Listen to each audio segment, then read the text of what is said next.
Everyone to join, and we'll get started in the next couple minutes.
Okay, I think we'll get started. Hi, everybody. Welcome to today's webinar on strengthening climate resilience for aviation organizations through climate risk assessments and adaptation measures. My name is Laura Zimmerman, and I will be your moderator for today's webinar. I am a policy analyst on the climate change adaptation team at Transport Canada. First, I would like to acknowledge that I'm speaking to you today from the traditional unceded territory of the Anishinaabe Nation. I'll invite you all to introduce yourselves in the chat if you would like and include your own land acknowledgement. Before we start, I'm just going to go over a bit of housekeeping. Suzanne Sealing from the Climate Risk Institute is your technical support person for the webinar today and will be available during the webinar if you run into any audio or technical issues. If you need assistance, you can click on the chat box and find her name in the drop-down menu of participants to send her a direct message, or you can send a message to host and panelists. There will be a dedicated Q&A session at the end of the webinar, but you can please feel free to add your questions into the Q&A box at any time during the webinar, and we will address them at the end.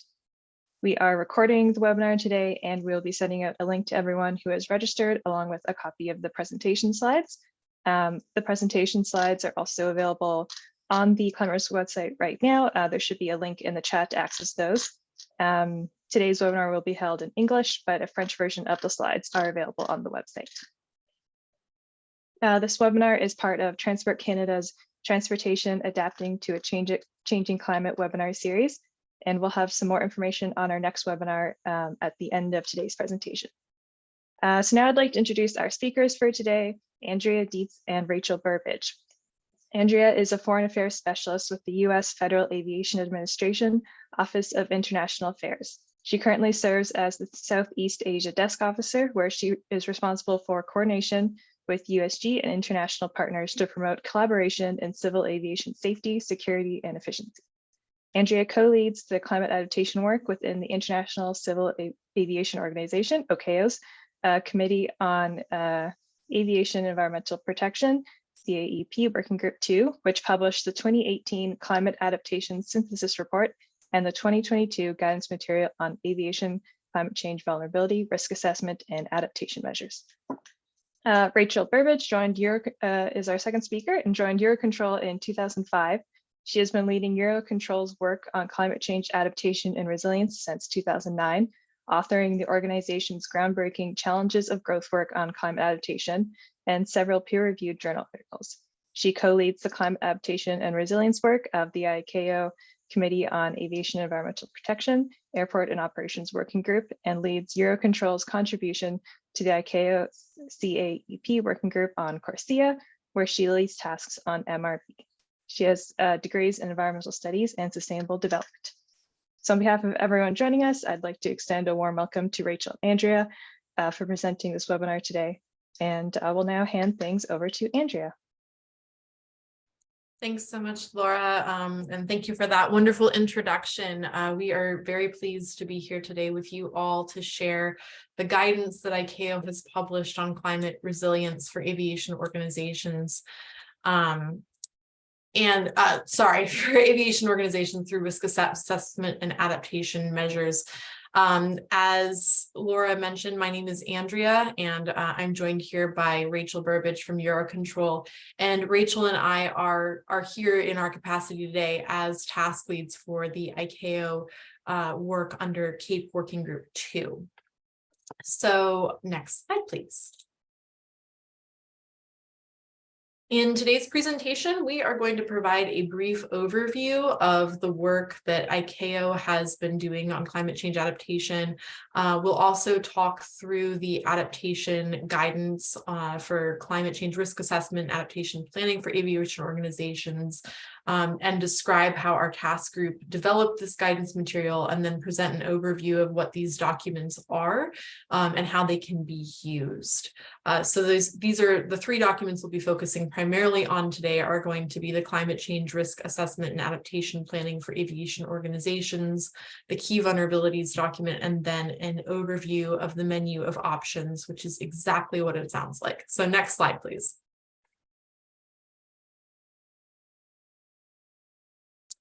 ICAO's work on climate change adaptation dates back about a decade. In 2015, the ICAO Joint Support Committee produced a scoping study on the possible effects of climate change on air navigation services over the North Atlantic.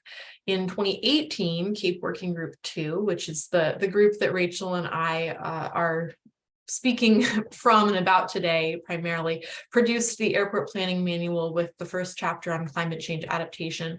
Also in 2018 was the Eco Airport Toolkit e-publication on climate resilient airports and the WMO statement on the state of global climate.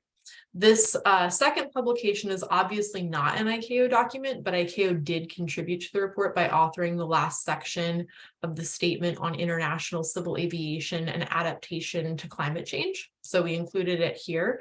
And then in 2020, ICAO published the 2018 Climate Adaptation Synthesis Report and a number of associated fact sheets on the ICAO website.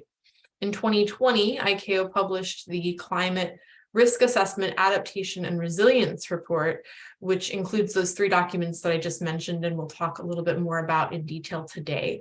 Rachel and I were the co-leads for the Climate Change Adaptation Synthesis, and also the 2020 report with those three guidance documents in it. Next slide, please. For today's presentation, we wanted to start with a very brief overview of the 2018 Climate Adaptation Synthesis Report to just provide some context on where we started with this work. To produce this report, our task group conducted a literature review to collect information on the state of the science of current climate change projections, and then also how those projections may be accounted for or considered within the civil aviation community. So we reviewed a lot of scientific text. Obviously, the IPCC report was one of the driving documents there, but we also looked to see any publications that may have been out from airports or civil aviation authorities or anyone else in the aviation sector that might have been relevant. We also conducted a survey of all ICAO members and observers and received responses from 88 respondents representing states, airports, air navigation service providers, and civil aviation authorities.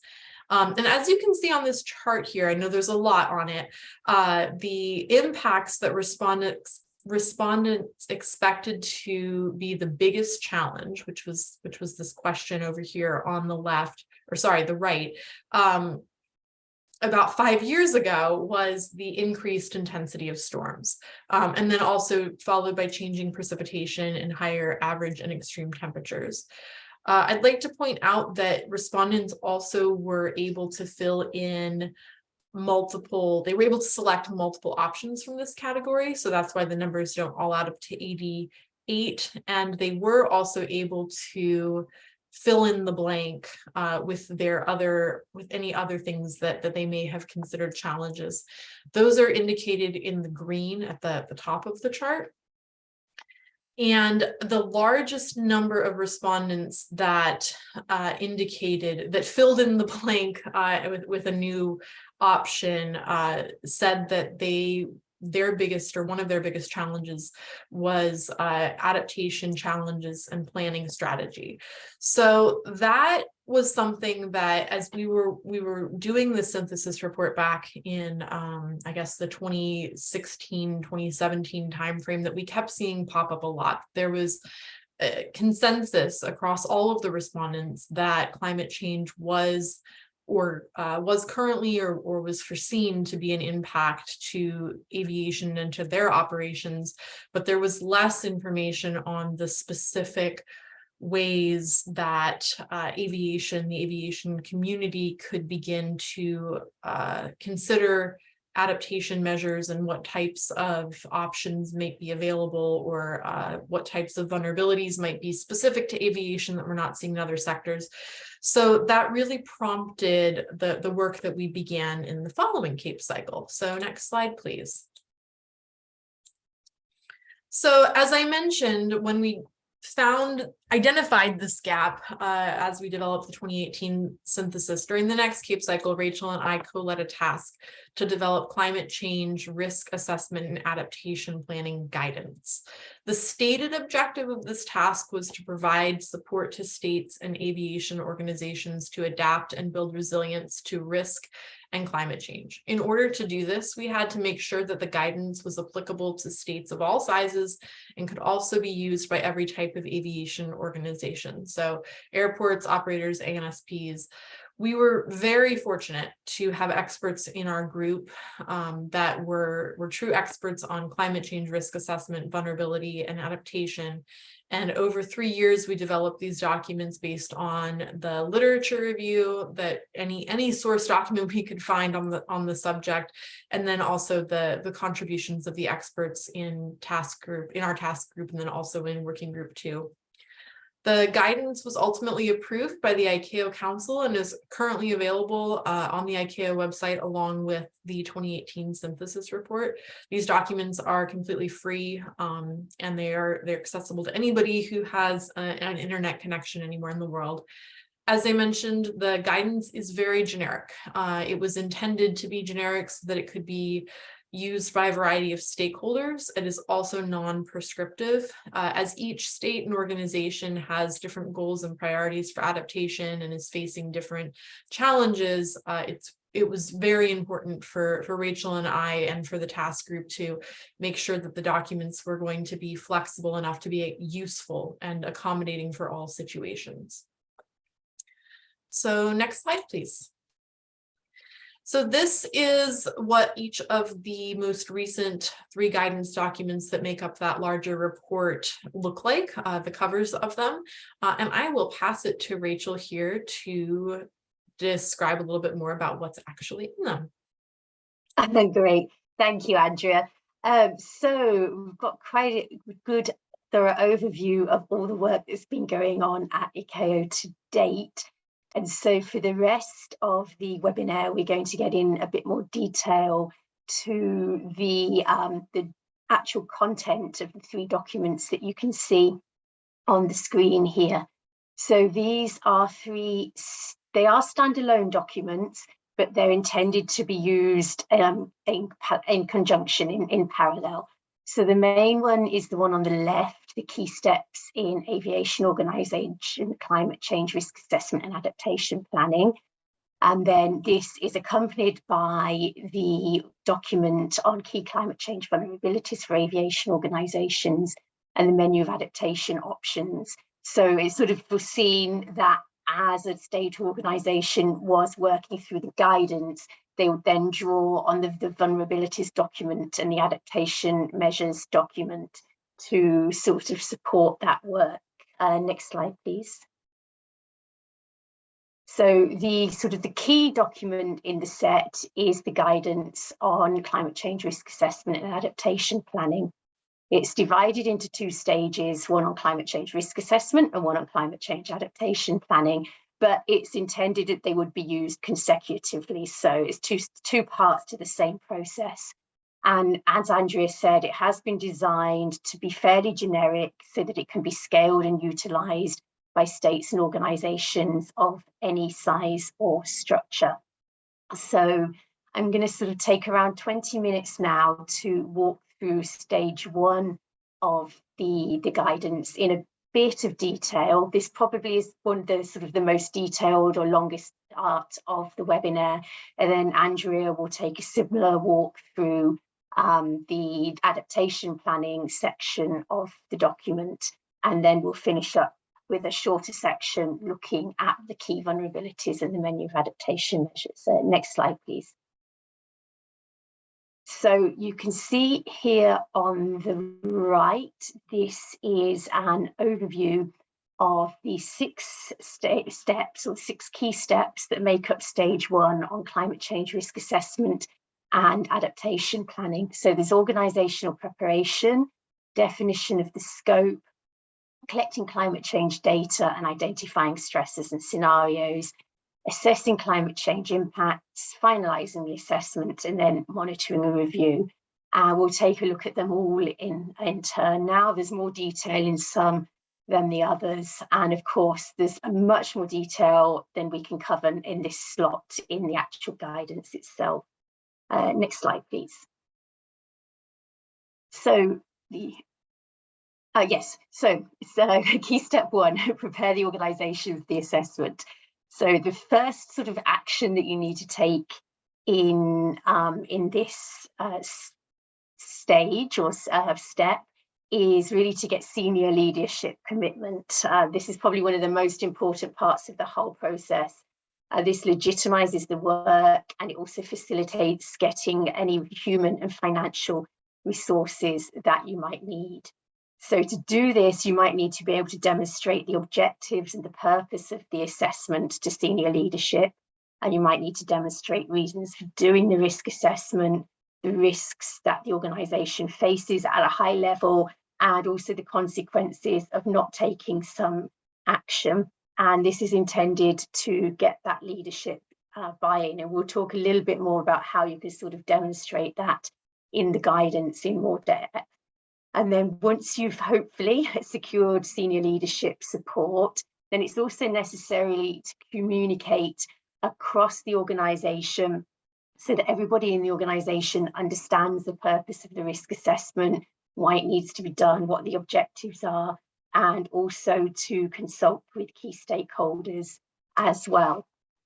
The next stage is to identify whether the organisation has any existing governance that might be able to support the assessment or it's related to climate change risk or opportunities.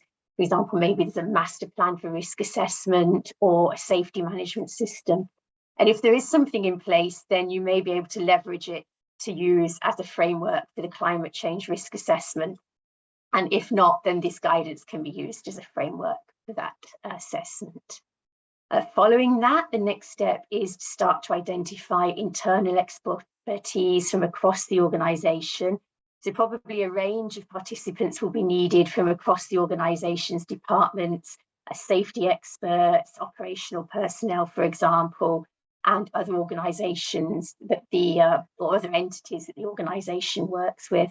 And it might also be a good idea to start engaging external stakeholders, such as local transport providers, to assess whether there are any risks to ground transport links to the organisation.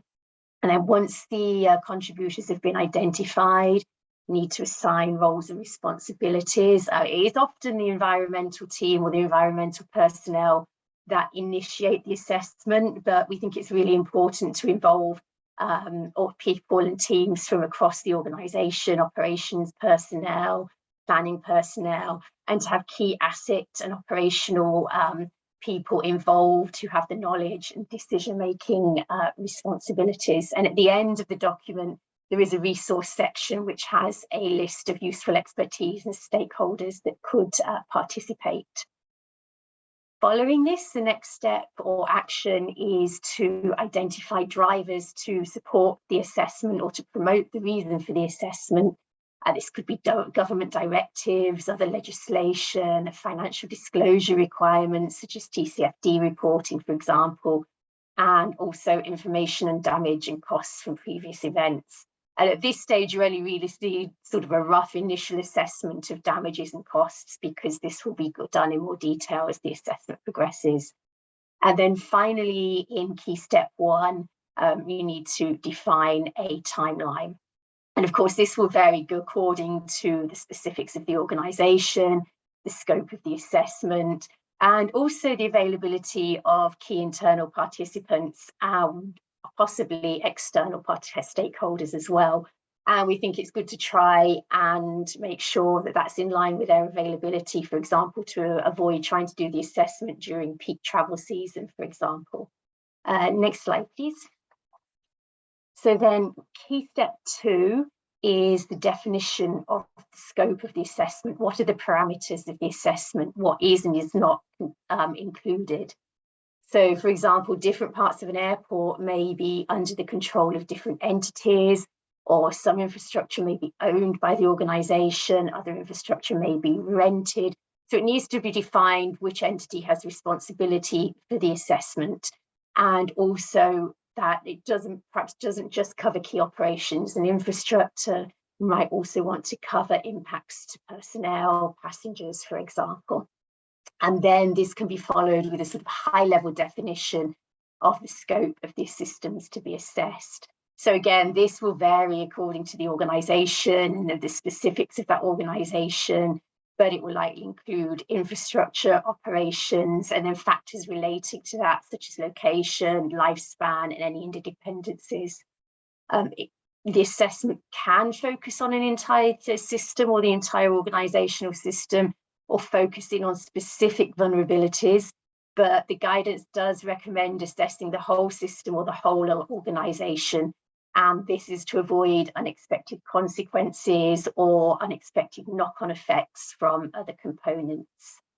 So, for example, an aircraft operator is recommended to not only assess impacts at their sort of base or home airport, but also en route impacts and impacts at key destination airports, particularly hubs, for example. Okay, next slide, please. So this is key step 3, and this is where it really starts to get into the detail of the assessment, with collecting the climate data, stresses, and choosing scenarios or identifying scenarios. So the first thing that's recommended is to sort of establish a climate baseline, or using historical climate data. And this might be data from a local Met provider, or maybe data that the organisation has itself from previous weather-related incidents and impacts. Following this, then climate change projections at regional or local level are required to establish what future changes might be expected. So for this, again, it's probably a good idea to coordinate with local Met providers. In terms of timeframes, in the guidance, it recommends sort of a minimum of 30 years projected into the future. But feedback from stakeholders actually suggests that there might be more value in targeting a 10-year timeframe as well, to sort of understand what immediate impacts might be on the horizon, and also to align timelines or with investment cycles, particularly for infrastructure. The next stage is to start to look at climate stresses or climate impacts that the organisation might be at risk of.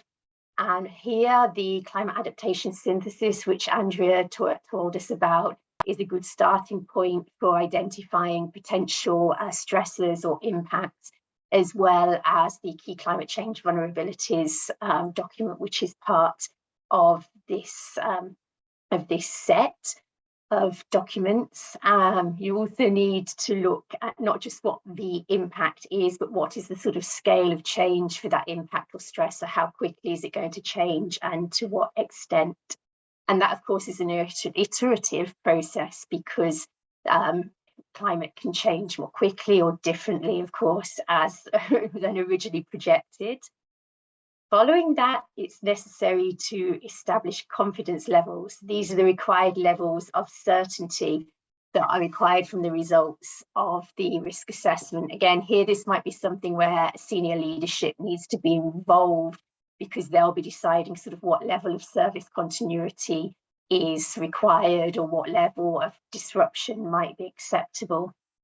And the next sort of action in this step is to identify relevant climate scenarios to be assessed. So given the uncertainties in future impacts of climate change, we do recommend in the guidance looking at or considering more than one climate scenario, and also to look at the cumulative impacts of multiple stressors. So say, for example, if you have a rise in sea level and an increase in wind speed, these can interact and the overall impact can be greater. Then next slide, please. So this is the key step 4, and this is where we start to get into the real process of carrying out the assessment of identifying how climate change impacts might affect the organisation. So the first part of this is to identify the climate change impacts and the projected extent of change or impact that will be expected with each scenario. And here we think that engaging the organisation's personnel is really important. So asset operators, operational staff, facility managers who have actual hands-on experience and will be able to assess how climate change stresses might impact their sort of area of responsibility. Then it's necessary to select a climate change impact assessment methodology. There are a number of existing methodologies that you can use. In the guidance, we take an approach which is identifying or quantifying risk based on likelihood and consequence. And here then it starts to really get more into detail by looking at identify assets or components of the system to be assessed. So this is a bit more detail than the original scope assessment, and it might also want to include aspects such as personnel and passengers. So when considering which items to assess, the organisation should probably consider how it will function without each asset. So this gives some sort of prioritisation, and also for assets and infrastructure to consider the lifespan. We also think that it's important to consider cascading effects. So, for example, if the impact on one component of a system due to a failure or reduction, how does that impact another component, such as supply chain failures or ripple effects in the aviation system due to disruptions elsewhere? Then it needs to be decided on a time frame that the risk assessment should cover. This will be dependent on the climate data, the type of organisation, the assets and operations, but the guidance recommends that there may be value in looking at more than one time frame to capture shorter term and longer term impacts.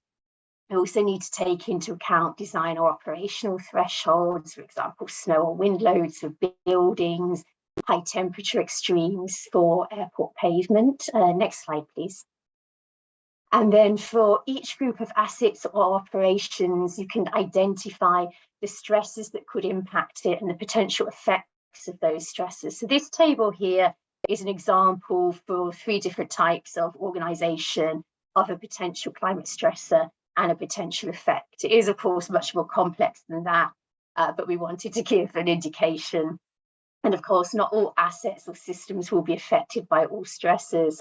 For example, underground utilities may be subject to flooding, but are not normally affected by wind. So it will vary greatly from organisation to organisation. Then once these have been identified, the next sort of action or step is to identify the probability or the likelihood of occurrence. And again, different impacts will have different probabilities of occurrence, may use different metrics, and Met services or external climate experts may be able to advise on this. And climate change projections also often contain information on probability or likelihood.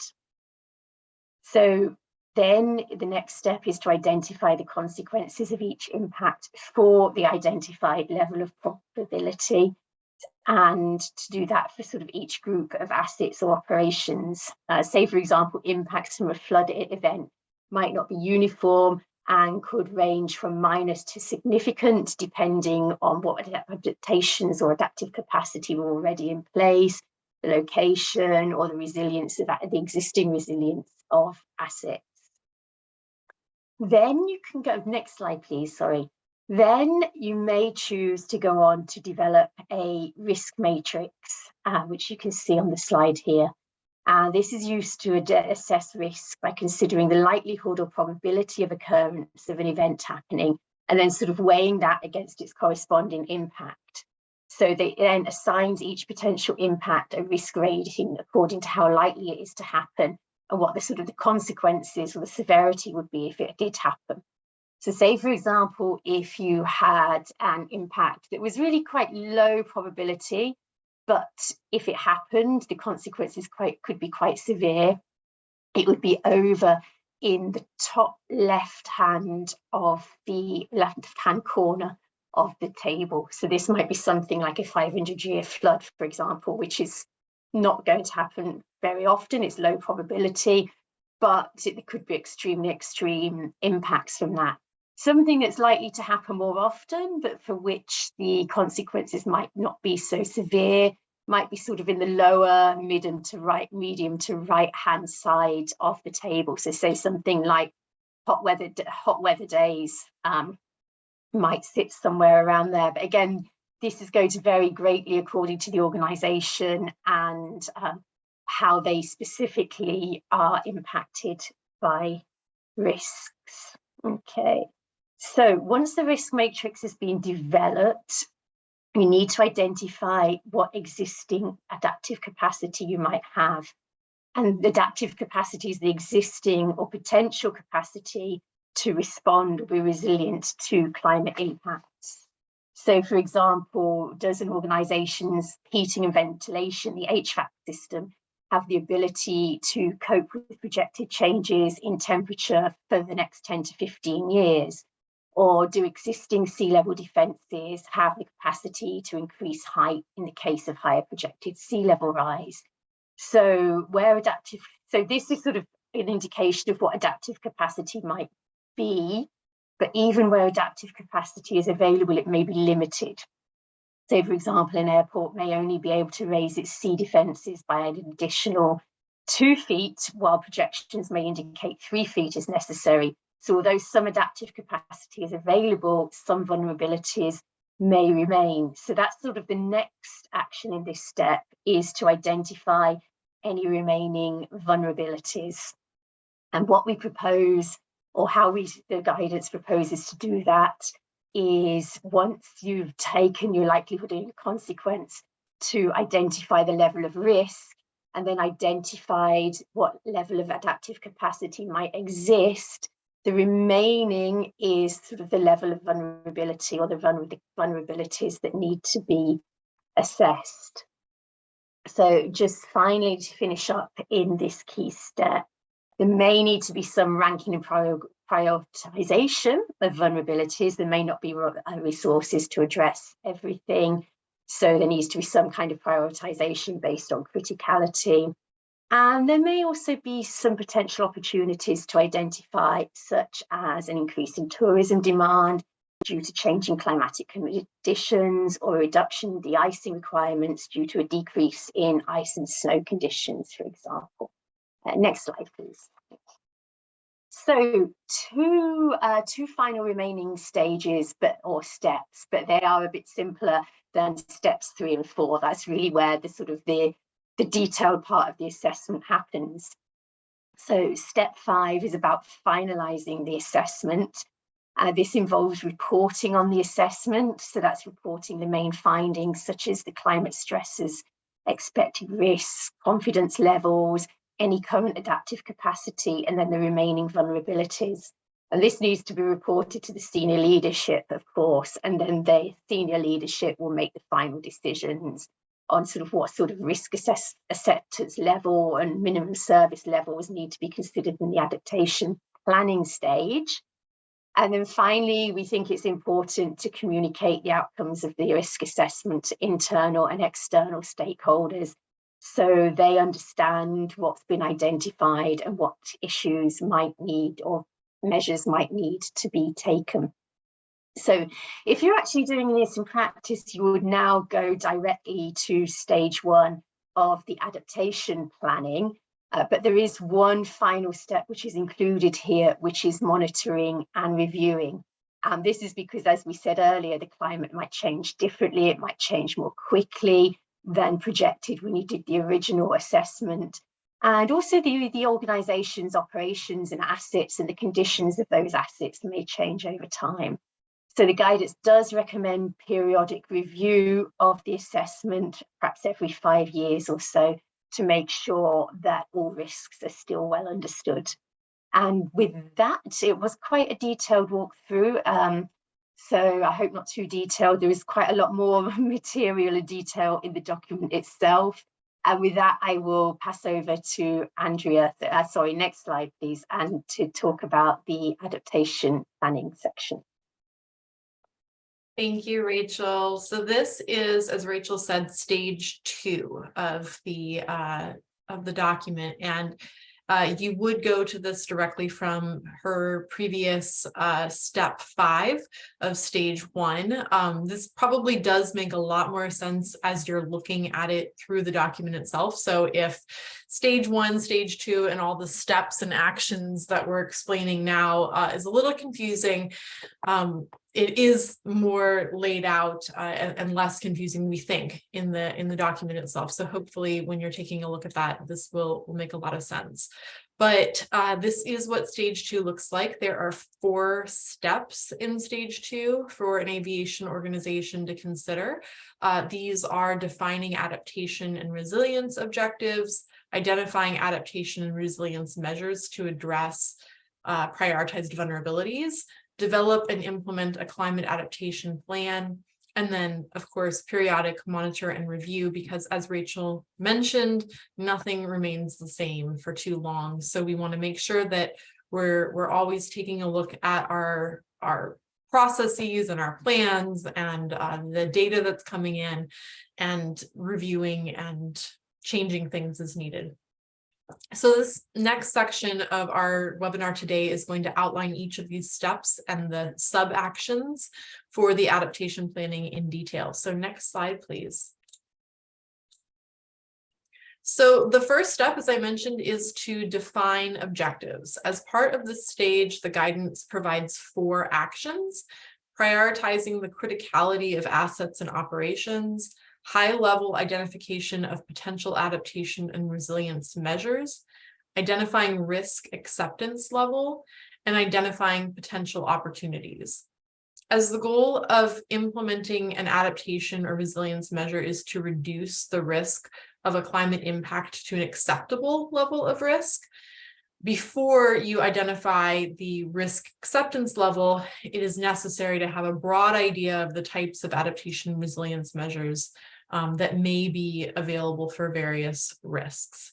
So this is where I think as we're walking through this, we'll see that there's a lot of room for an individual organization or state to make calculated decisions based on where their vulnerabilities may exist, where risks may exist, and you have to really think about what is risk acceptance level. What is your risk acceptance level? It may be very different from organization to organization or state to state.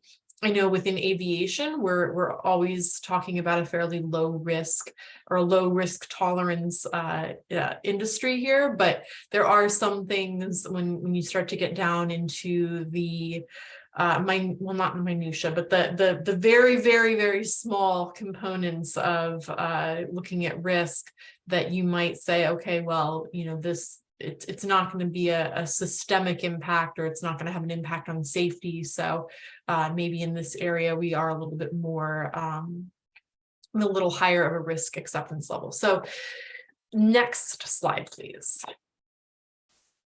Step 2 in this stage is to identify adaptation resilience measures.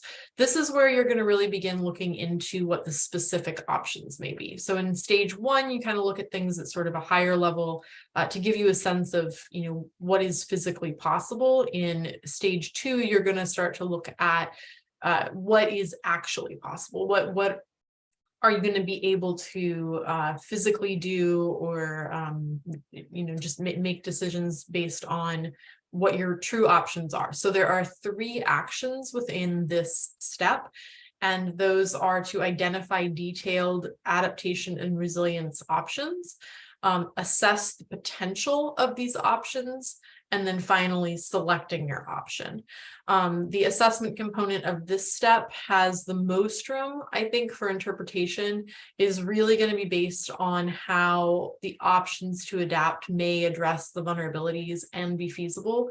This is where you would also consider the cost of your actions and what may or may not make sense from a financial standpoint.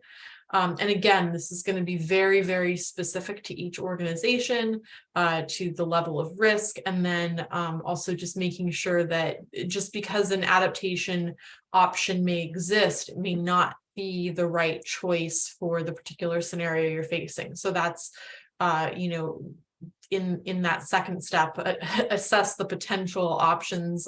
It's you have to kind of make judgment calls there on what is going to work for your organization and what is not. And so this is where that would happen in the planning cycle. Next slide, please. This third step is to develop and implement a climate adaptation plan.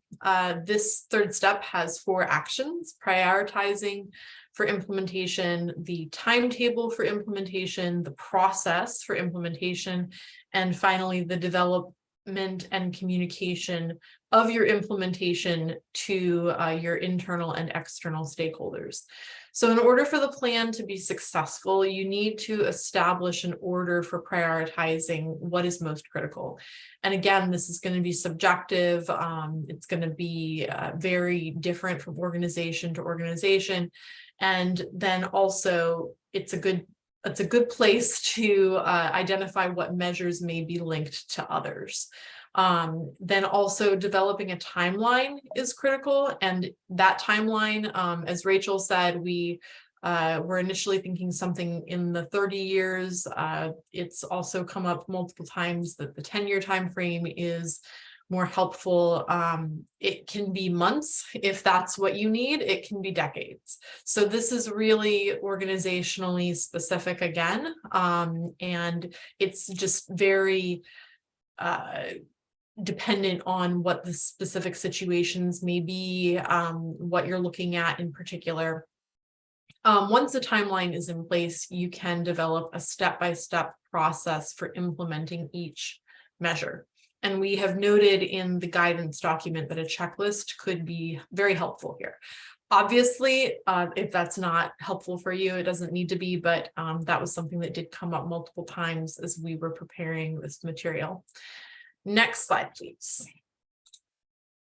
So the final step is, again, periodic monitor and review. This is exactly the same as the previous stage. There are 2 actions here, which I think you can guess: monitor and review.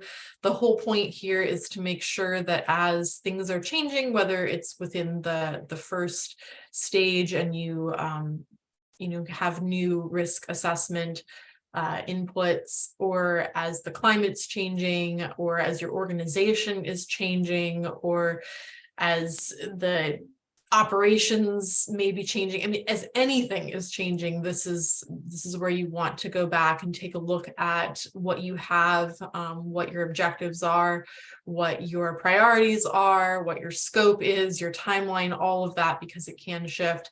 And another thing that has come up, and I think that a lot of us that are in this climate change community and been working on it for a long time, is when you start to look at things that you prepared 4 or 5 years ago, your midterm or shorter term projections and plans are realized at some point. And so you do need to go back and take a look and sort of adjust your timelines accordingly, because something that you developed 5 years ago for a 10-year plan may not actually be helpful once you're in year 8 of that, or may still be very current, but you might want to be adding on additional time so that you're not just looking at a 2-year plan. So that is, just all part of that monitor and review component there. So next slide, please, and I will turn it back to Rachel. Great, thank you, Andrea. So we just wanted to take the last sort of few minutes to talk about the other two documents. They're a little bit more self-explanatory, these two, so we probably don't need quite as much detail. But this is the first one. It's the key climate change vulnerabilities for aviation organizations. And it covers the 4 climate change impacts that Andrea explained to us that were identified by respondents to the Climate Adaptation Synthesis Stakeholder Survey as the impacts that they expect to be most at risk from. So that's higher average and extreme temperatures, changing precipitation, that could be an increase or decrease, increased intensity of storms, and sea level rise. And then for each of those climate effects, we break it down according to organization type. So for airports, air navigation service providers and aircraft operators. And then we look at it by climate effect or climate stressor and impact category. So next slide, please. So that will all become clearer once we show you the example, which you can see here. So this is an excerpt of what you will find in the guidance. So you can see that this is from the section on vulnerabilities for airports.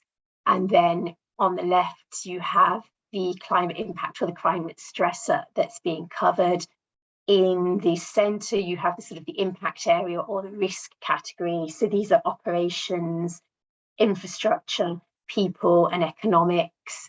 And then on the right-hand side, you have the potential sort of impacts or vulnerabilities from that. So here, this just looks at potential challenges for runway length, but there are many, many other potential vulnerabilities identified of operational infrastructure and for people, such as impacts for challenges for drainage systems or challenges for personnel to work in high heat, extreme heat conditions. And so you have this same breakdown for each of the stakeholder groups. Next slide, please. And then this is the third document, the menu of adaptation options. It's called a menu because, as Andrea explained, the idea was really to produce material that states and organizations can then take and use as much or as little as they want or adapt to their own specific circumstances. And so we provide this sort of selection or choice of possible adaptation options for different situations, and then states and organizations can consider and select from that ones that they think are most appropriate for their specific situation. There is a focus on small island developing states because we realize that they can face specific climate change vulnerabilities. And so in the menu, options which may be important for small island developing states are highlighted. Next slide, please. And then here you can see that the adaptation options map onto the key vulnerabilities. So again, it's broken down by stakeholder group or stakeholder type, and then the climate stressor, then the sort of the risk or impact area. So if you're an airport and you think that higher average and extreme temperatures might be a risk for you, you can go into the key vulnerabilities document and identify potential vulnerabilities or risks from higher average and extreme temperatures and see which might apply to you. And then you can go into the adaptation menu and see what adaptation measures might be available to address those particular vulnerabilities and select the ones that might be most suitable for your own circumstances, your business planning, your risk acceptance level, etc. Next slide, please. And then just to finish up, we wanted to give you an indication of the work that's going on next at ICAO in the CAPE, the Committee on Aviation and Environmental Protection. the working group on airports and operations, which is where our task is situated. So Andrea explained that the climate adaptation synthesis was published in 2020, but most of the material was actually produced in 2018, and the stakeholder survey was carried out in 2018. So it is around 5 years old now. There has been quite a lot of new scientific knowledge, relevant scientific knowledge produced in that time. There's been a new set of IPCC reports, for example. There's been quite a bit of industry and academic work to further identify potential impacts and adaptation measures for the aviation sector. So we are going to review each of the sections there and incorporate any new information. And we have already rerun the stakeholder survey. It closed last month because we wanted to gather updated information from stakeholders to find out if they still expect to be, if they are still concerned about the same effects and impacts, or if that's changed, and also sort of what progress they might have made themselves on adaptation and resilience measures since the first survey was carried out, and any existing or new challenges that they have. So we will be working on that over the next 2 years, and I think it should be ready 2025. Yes, 2 years time, about 2025, because the ICAO works in 3-year cycles, so that would be the date for that one. And I think that's it. If you go to the next slide, here you have an overview of the various publications which Andrea talked us through earlier, and I think we can take questions.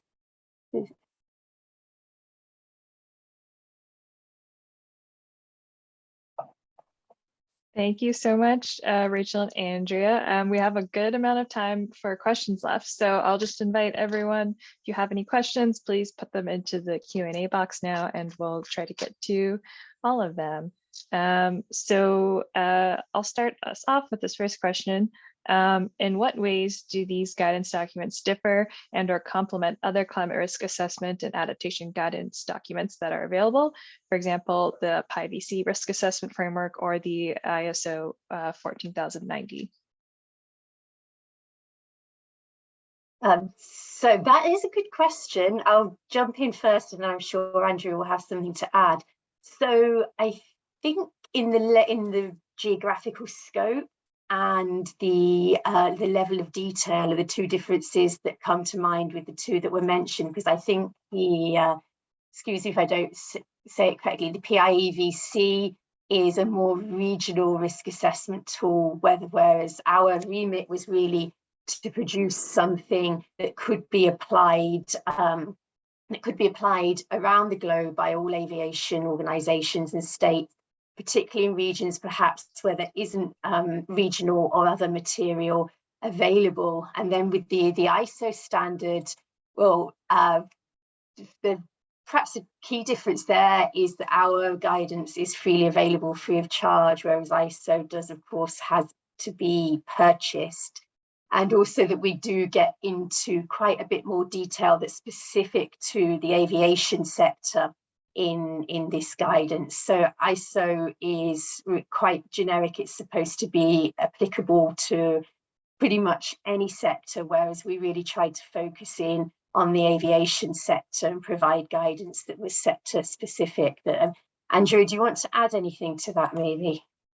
Sure. Well, just two things quickly. I think that the aviation sector component that Rachel just mentioned is a really big one. A lot of the materials, particularly during the literature review for both the adaptation synthesis and then the guidance material, was not aviation specific, but we were able to, with our experts within CAPE and ICAO more broadly, identify how those specific documents would impact aviation or are impacting aviation, and then within the documents we've produced within ICAO, make it aviation, publish that this is the aviation specific impact. So that sector component is pretty critical.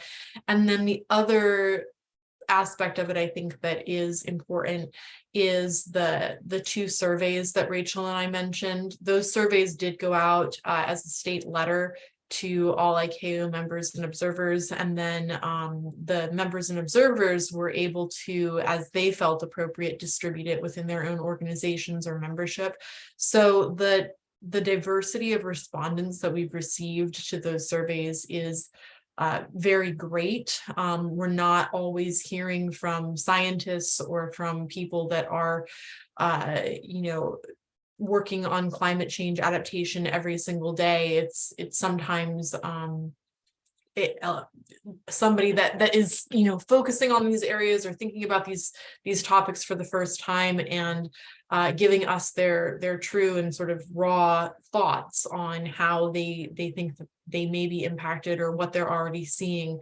And so I think that the survey, we obviously can't overstate what the results say. The data is the data, but I think that that's another component that's very unique to the work that we're doing here, because we do allow for that direct response. And within the 2018 synthesis, there are a few places where we have survey respondent call out boxes where we were able to highlight some of the exact language that we received from some of those responses that was particularly meaningful to Rachel and I and our task group as we were developing the documents. And then as you may have noticed in the menu of options that on the screen that Rachel was showing, we have examples from airports or other organizations around the world where specific things have been or are being implemented.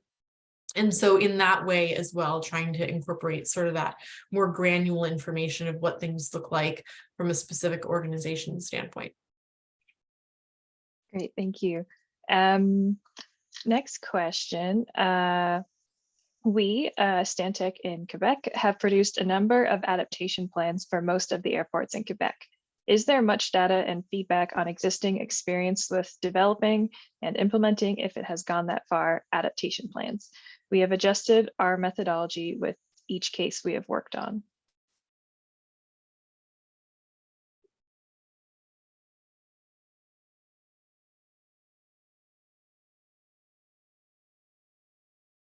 So I have this question up in front of me as well, and had to read it a few times. I think that unfortunately the answer to this question is no. There is not much data and feedback on the experience of developing and implementing adaptation plans.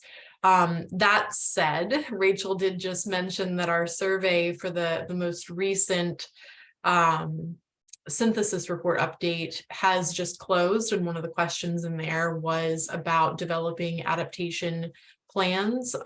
So we should have some more information on that as it becomes as Rachel and I actually have the time to go through and analyze the responses.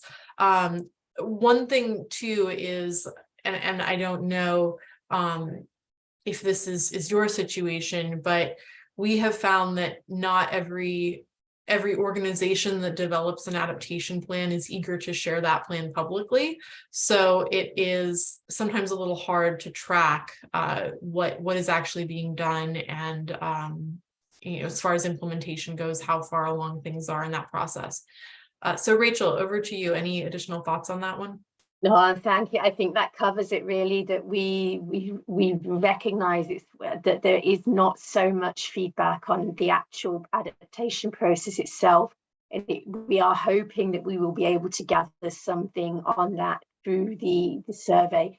But perhaps that is another area for us to think about how we can sort of find out what the challenges, the barriers, and the sort of most helpful things were that sort of organizations used when they were developing their adaptation plans, and then that might be able to feed into in turn sort of updating this guidance maybe. But yeah, thank you, good question.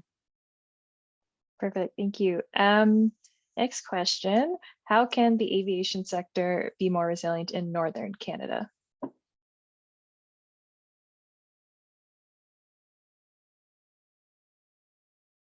Okay, so how can the aviation system be, was it sector or system, be more resilient in northern Canada? I've lost my question. Yeah. Sure. Be more, yeah, the aviation, there it is, the aviation sector be more resilient in northern Canada. Okay, so I understand that one of the biggest challenges in sort of remote regions of northern Canada is sort of the airports there are really important for connectivity for remote communities. And also that one of the, so if you have extreme weather conditions, then the communities can be quite isolated. And also with permafrost or permafrost melt is destabilizing infrastructure and runways. So I think probably a key thing there is measures that can address or can address the sort of the issue of permafrost or permafrost melt. And there are various measures that can be implemented, I think, like heated embankments. It's probably too much detail to get into now. But then the other issue, of course, is the connectivity. And that's something that I think takes coordination with the airline, the airport, to sort of try and have contingency measures to make sure that these sort of vital lifelines can be kept open. So of course, all of this does require risk assessment to identify what those key risks are and adaptation measures. So I hope that gets at what the sort of the intent of the question was. But Andrea, maybe you have something to add to that, because I might not have quite got to what the question was looking for. No, nothing specific to add to that, but I would point out, and I recognize that Northern Canada is very, very, very different from the Caribbean in most ways. So I'm not trying to suggest that it's comparable, but I do think that when it comes to connectivity, particularly with storms, there are some similarities there. And within the menu of adaptation measures, there's an interesting description of some of the work that has been done, been led by Canzo through Cadena and in the Caribbean itself. And it's all about, you know, having flight paths to avoid major storms. So you have those plans in place before the disruptions happen. But again, I recognize it's a very different situation, but would like to draw your attention to that part of the document, particularly if you haven't seen it yet. Perfect, thank you. Next question. Do you have additional guidance on how to prioritize adaptation measures in cases where there are many high priority climate risks with limited resources? So I'll start this one, and then we'll, Rachel, I'm sure we'll have things to add as well. So within the document, the menu of options, Rachel did mention that there's been a focus that ICAO and CAPE have been focusing a lot on small island developing states, which I think are an example of this. So there is some guidance in there that talks about what that may be. When you're dealing with competing high priority risks, I'm just looking at the question to make sure I got that right. I think that, and limited resources as well, I think that it really is going to come down to prioritizing at an individual level what needs to be addressed first, and also to the most cost-effective way to make those adjustments. So there are going to be some measures, adaptation measures, that are exceedingly expensive, like moving your entire airport or raising a runway, and others that are going to be more cost-effective. And so if you are talking about some of the nature-based solutions, some of those tend to have or may have a lower price tag. It may not be appropriate for the particular situation, but we did identify within that section as part of the SIDS calculation, they were both things that we felt small islands would be addressing or needing to address, but also things that could be financially addressed by a state or an organization with limited resources. And we do recognize that the states and organizations that are most vulnerable to these impacts are also the ones that have the least resources. So I think that that's probably an area for future work as well, to make sure that the guidance is as clear as it can be and as helpful as it can be for that. But Rachel, over to you if you've got things to add there.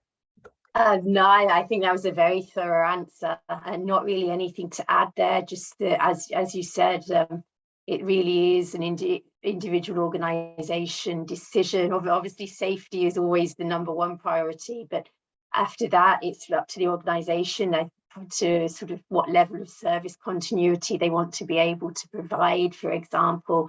And that was really sort of our intention with providing a menu of adaptation options, was just to sort of support those decisions, so that maybe an organisation can look and say, oh, well, we've got a problem with with sea level rise, for example. Okay, we can't afford to put in a seawall right away around the airport, but as Andrea just suggested, maybe some nature-based solutions might be appropriate instead. So we hope that can support that kind of decision making.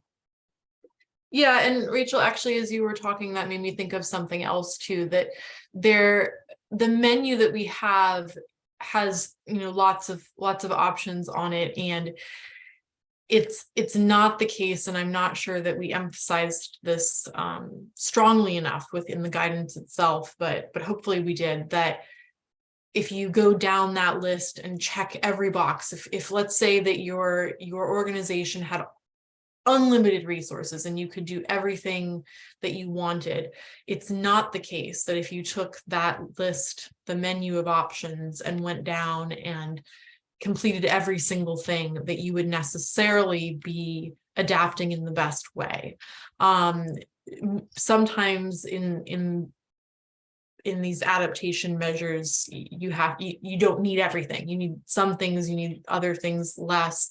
And one thing that we've seen a bit when it comes to something like flooding is it can be very expensive to try to prevent the flood from happening, because that would involve either a seawall or raising something up that's incredibly costly to raise, but less expensive to plan for how that flood can happen without significant disruptions to your safety or anything else. So like saltwater resistant cabling, maybe, so that when things flood, you don't end up with that corrosion that you might otherwise see, raising up, like physically going into anywhere that you have electronic equipment and putting it up higher on a shelf, so that when that area floods, you're not losing something. And those things, while they're not free, typically, they're also not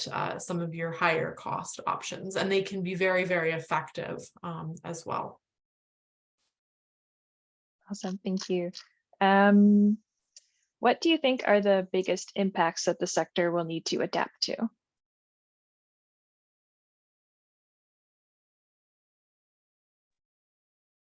Forgot if it was my turn or not, so I think it is. Biggest impact that the sector is going to need to adapt to. I think that just to start on this one, it's really going to be taking a look at sort of the individual geography of whatever the state or organization is, and running those risk assessments and determining where you're vulnerable to be able to fully answer that question.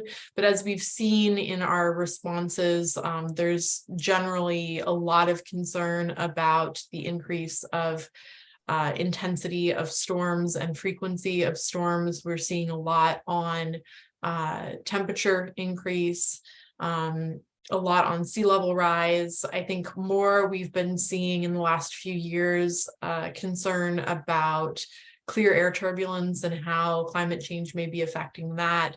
I think that those are the ones that jump out from the survey responses, and the ones that I think we can probably all in our minds imagine what those effects may look like. But again, I think that it really comes down to the location of where the person, state, organization is physically located to determine what the biggest risks may be. Rachel? I agree, absolutely 100%. I think it's a very individual question at right down from a national, regional, local perspective. But also, as you said, there are some sort of major risks that were identified that many or a majority of stakeholders are concerned about, such as storms, and then perhaps some others that are haven't been so recognized until now, but I think the turbulence was a good one to pick up on. I mean, I think we all saw what happened with the Lufthansa flight earlier this week or the end of last week, and we know that that's those impacts. There's quite a lot of scientific research demonstrating that as atmospheric conditions change because of climate change, we are going to expect more turbulence incidents like that. So perhaps that's one that's been given less attention to now, but perhaps we should push up the agenda a little bit as well. Great, thank you. So I just have one more question left, so I'll just say a last call for questions. If anyone has any last minute questions, go ahead and put them in the box now. So in your experience, is it helpful for countries to cooperate internationally and share lessons learned on climate resilience and adaptation planning in the aviation sector? Do you have recommendations on how to increase international engagement? Okay, I think this is my turn now. So do we think it is important for countries to collaborate and share experiences? Yes, absolutely, in so many reasons, because there are some, not necessarily countries, but there are some organizations which were really early movers and started looking at this and carrying out risk assessments and adaptation plans sort of more than 10 years ago. There are others that are just getting started, and others that it's not even on the sort of the radar for yet. So there's a lot of lessons learned, good practices that are already there that can be shared, that we can work together and collaborate on. And also, because I've completely forgotten my other reason now. Sorry, Andrea, do you just want to jump in if you've got anything to add? Sure, and then if you think of it, you can cut me off. So I think that I 100% agree with everything Rachel said, that the more we can share on this subject globally, the better. As we all know, aviation is global. The impacts that occur in one place are going to have effects in others. And the decisions for adaptation and resilience and all of the different prioritizations of the risks and all that, well, that has to be made at the local level. It does have ripple effects across the international community, particularly when we're talking about aviation as such a global sector. So I think that it's not only a good idea, I think it's critical for states and organizations to be sharing what they're doing and how they're doing it and why they're doing it. Of course, there's always going to be concerns about sharing information for security reasons and other things like that. But I do think that in this sector and in this in the environmental community, I think there's a lot of room for being very transparent about the risks and vulnerabilities that may be facing specific aviation stakeholders, and then what those stakeholders are doing to address those risks. Because as Rachel said, the lessons learned can be invaluable. When we were preparing the list of vulnerabilities and the menu of options, even just within the task group ourselves having the conversations, sparked a lot of other ideas and additional things that we were able to include on the list just based on everybody in the room gathering and talking about it. And I think that there's a lot of value in that, and that we also make decisions, or our organizations may make decisions based on operational needs that would firmly fit under climate adaptation planning, but they may not be making that connection because they're not necessarily connected to the environmental planning community. And I think that having the ability to connect those dots and then share that information with others is also critical. But back to Rachel, in the hopes that you remembered your last point. Yeah, no, actually, that was exactly my point that you started with on being one connected global network. And so if you've got a vulnerability in one part of the network, that can have a knock-on effect if you've got disruption in one part of the network. So it's really important to adapt and become resilient as an individual organization. But if you just do that in isolation, you'll still be vulnerable. So we really need to work together as a sector, nationally, regionally, and globally, to make sure that we do as much as we can to make the sector as a whole sort of resilient to the impacts that are to come. So thank you for jumping in there with that. Great, thank you. I know I said last question, but we have one more that came in. So as an international organization, does ICAO have any power to mandate its members produce climate change adaptation plans at all? Or is this up to members to decide or even ignore climate change if they choose? So I can start this one. We have been very careful throughout all of the work that Rachel and I have done within CAPE to make sure that everything we're doing is non-prescriptive and is optional. While it would be great for everyone, not just the members, or even just the aviation community. I mean, I'm kind of in the group of people that thinks everybody should be thinking about this topic and planning for it. To have a plan, I think that the best way to prepare for this is really more at that voluntary level, where organizations and states are taking a look at their individual needs, their individual vulnerabilities, and deciding what makes the most sense for them. I think that a requirement to have an adaptation plan wouldn't necessarily produce something that would be helpful for an organization if they weren't self-motivated to also carry out that work, if that makes sense. But I will give it to Rachel to see if she has thoughts on this one as well. Thank you. I agree 100% that while it would be an ideal situation, a perfect situation for every organization globally to have done their risk assessment and carried out their adaptation plan, organizations are in different situations. They have different resource availability. And so the role of ICAO is really to provide this guidance, provide the information that then organizations can choose to use or choose not to use, and they can encourage by all means, as we do all the time, but it is an individual organization's decision. And as Andrea said, mandating it is not necessarily helpful, because it doesn't mean that what will come out of it will actually be good quality adaptation if it's just a box ticking exercise. But we do hope that by producing this sort of material, we can provide support for organizations that are ready to engage in the process. Right, thank you. So I think that was actually our last question now. So before I close us off, I'm just going to turn to both of you to see if you have any closing thoughts.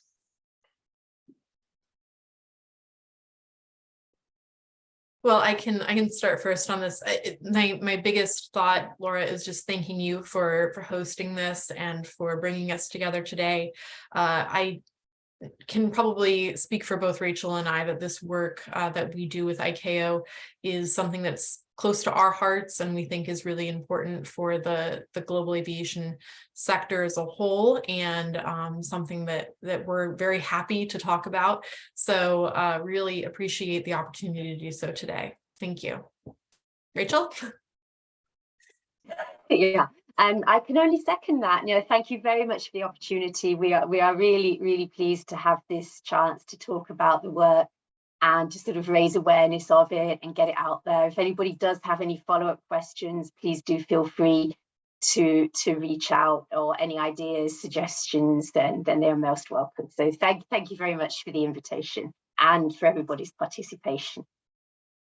Perfect. Thank you so much to both of you for your time and putting together this presentation. Thanks everyone who attended today. The presentation, a link to the presentation slides is available in the chat. There's also a link to a post-webinar survey in the chat that we would greatly appreciate your feedback.